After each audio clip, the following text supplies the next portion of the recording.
politik Indonesia selalu saja seru untuk dibicarakan. Terkadang polemiknya tak masuk nalar sehat kita sebagai rakyat. Inilah opini politik dengan harapan agar negeri kita selalu terawat.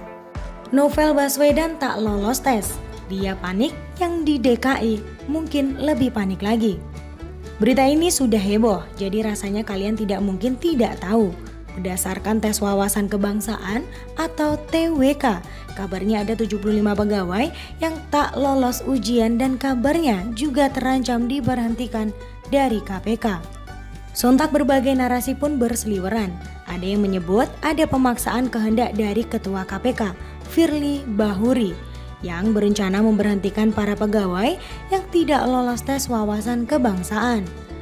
Diketahui mereka yang tidak lolos ujian terdiri dari Kepala Satuan Tugas atau Kasatgas, penyidik dan penyelidik dari unsur internal, pengurus inti wadah pegawai atau WPKPK, hingga pegawai berprestasi lainnya.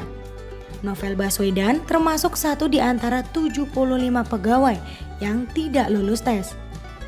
Saya ceritakan dulu sedikit. Menurut Denny Siregar, di dalam KPK terdapat satu perkumpulan yang dinamakan Wadah Pegawai KPK yang dibentuk oleh Abdullah Heha Mahua yang sekarang sudah menjadi Ketua TP3 bareng kakek tua nyinyir dan yang juga pernah bikin analogi Musa bertemu Firaun saat mendatangi Jokowi. Jadi bisa kalian bayangkan orang ini gimana haluannya. Jadi salah satu fungsi wadah KPK ini adalah merekrut pegawai KPK dan juga menekan pimpinan agar sejalan dengan mereka. Ini ibarat siapapun pemimpin KPK harus tunduk pada wadah ini. Makanya kalian pasti pernah mendengar Taliban di dalam KPK. Kelompok inilah yang berusaha melenceng keluar dari jalur, bertindak dengan nuansa politis dan bahkan pemerintah pun tidak bisa menyentuh mereka. Bisa dibayangkan, KPK ini sangat powerful karena bisa berjalan sendiri. Dan bisa pula kalian bayangkan gimana kalau jatuh dan dikuasai oleh orang yang punya kepentingan tertentu. Ngeri bukan? Makanya tahun 2019 lalu ada RUU KPK bukan? Ini maksudnya adalah penguatan KPK. Tapi mereka melawan dan membalikkan keadaan dengan narasi pelemahan KPK. Makanya saat itu terjadi demo rusuh. KPK yang sejatinya didukung rakyat tapi dikuasai segelintir orang yang punya agenda tertentu. Makanya banyak yang percaya KPK sudah dilemahkan. Koruptor bakalan pesta pora kalau tidak paham apa yang sebenarnya terjadi di dalam KPK. Sangat mudah dipercaya dengan narasi pelemahan KPK ini. Tapi untunglah RUU ini berhasil jadi UU. Sama halnya dengan UU Cipta Kerja, ini sangat mendesak sehingga pemerintah tidak mundur oleh narasi para penolak yang kebakaran jenggot. Kenapa? Salah satu poin penting UU KPK ini adalah status pegawai KPK yang berubah jadi ASN. Artinya perekrutan pegawai KPK sah diambil alih oleh pemerintah dan tidak bisa lagi seenaknya dilakukan wadah pegawai KPK. Bisa dibayangkan betapa paniknya mereka karena mereka tidak bisa lagi membentuk komplotan tersendiri. Coba pikir begini, saya kerja di sebuah perusahaan, jabatan saya tinggi dan diberi kekuasaan untuk merekrut pegawai. Senetral apapun, pasti sedikit banyak akan merekrut kenalan atau kerabat atau siapapun yang siap menerima perintah saya.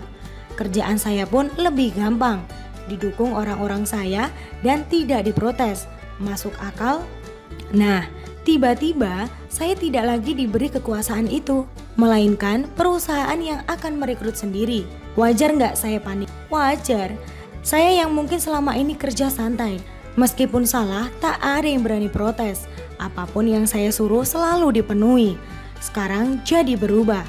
Sampai sini paham nggak? Makanya mereka sangat panik. Selama ini berada di atas angin, sekarang berubah jadi badai yang tak sanggup mereka genggam. Perlawanan pasti dilakukan. Maka kalian mulai ada narasi serupa, pelemahan KPK, penyingkiran orang-orang yang berintegritas, narasi-narasi yang berupa topeng suci agar masyarakat simpati. Terus ada pula media tempe yang menjijikan, malah mengompori isu dengan kata-kata diduga kabarnya, dan lain-lain.